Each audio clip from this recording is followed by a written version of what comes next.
తుఫాన్ వచ్చి 10 రోజులు అవుతున్నా రైతులకు ఎటువంటి నష్టపరిహారం ప్రకటన చేయలేదు, అందించలేదని కొంతమంది విమర్శిస్తున్నారు కూటమిని. మీరేమనుకుంటున్నారు? జరిగింది కదా మామూలుగా ఇంతవరకు ఇంత ఇస్తామనేది కూడా ఇది లేదు. అయినా ఏదన్నా 4 ఎకరాలు 2 ఎకరాలు పడితే 2 ఎకరాలు రాపించుకుంటే నష్టపరిహారం ఇస్తే దానికి మిగిలిన ధాన్యం తీసుకోమంటున్నారు.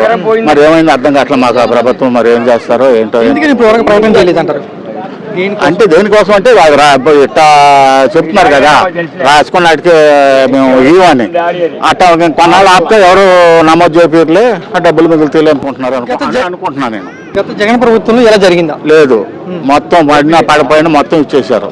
ఎక్కువ నోటు అంటే పడమంటే పడినోళ్ళు ఎవరు రాపించుకోలేదు, రాయుడు వాళ్ళు రాసిన వాళ్ళు మొత్తం వచ్చేసింది. 5,000 అని 6,000 అని ఎమ్మటే ప్రకటించేసి నష్టపరిహారం వెంటనే అందింది అన్నిటికీ, పసుపుకైనా వరికైనా అపరాలకైనా దేనికైనా అన్నిటికీ అందింది. అదే ఇప్పుడు ఈ తుఫాన్ వచ్చింది వెళ్ళిపోయింది, నష్టపరిహారం ఏం అందలేదని రైతులు ఏమైనా బాధపడుతున్నారు కదా. మీరు చూస్తూనే ఉన్నారు. అది అంతా నష్టపరిహారం మాకు ఇంత ఇస్తాము, అయినా మేము ఒక 5,000 4,000 10,000 ఇచ్చి మిగిలిన దాన్ని తీసుకోమంటే ఎట్టాగండి? మిగిలిన దాన్ని తీసుకోవాలిగా.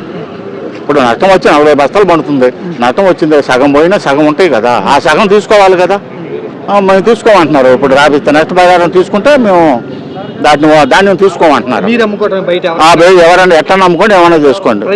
ప్రతి ధాన్యం గింజ తడిచినా పాడైపోయినా కొంటాం అని నాదంట్లో మనవారు అంటారు. అది స్టేట్మెంట్ వరకే పరిమితం.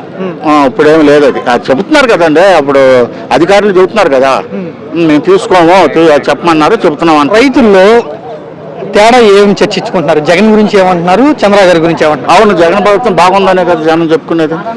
ఇప్పుడు అందరికీ పథకాలు కానీ ఇంకోటి కానీ అన్నిటికీ అందింది. ఇవాళ ఇప్పుడు సంవత్సరం అయింది, ఏది అందింది అసలు ప్రజలకి? ఏ పథకం అందింది? ఏ నష్టపరిహారం జరిగింది? అచ్చెన్నాయుడు గారు అప్పు చేసి అయినా సరే రైతులను ఆదుకుంటామని అంటారు వ్యవసాయ శాఖ మంత్రి. ఏది స్టేట్మెంట్ వరకు దానికి పరిమితం, అంతవరకే. ఇక్కడ ఏం లేదు. అది ఆదుకోవటం అనేది లేదు. స్టేట్మెంట్ మామూలు పేపర్ కానీ న్యూస్కి కానీ వాటి వరకు పరిమితం. నేను కాదంటలేదు, కాకపోతే మాకు వచ్చింది ఏమీ లేదు.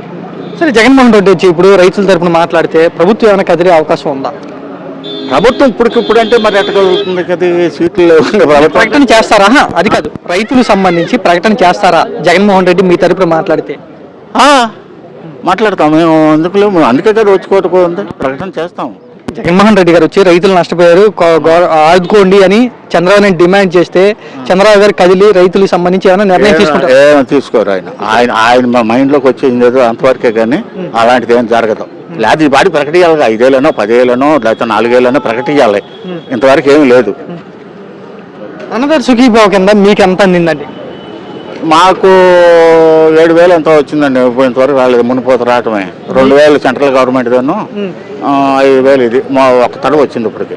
అదే 20,000 ఇస్తానన్నారు. 20,000 కింద రెండో ఏటా ఇది 40,000 రావాలి మీకు మామూలుగా. అయితే జగన్ గారు కూడా అదే అంటున్నారు, 40,000 ఇవ్వాల్సి. మీరు ఎంత ఇచ్చారంటే మీరు ఎంత అందుకున్నారు 40,000లో? 7,000.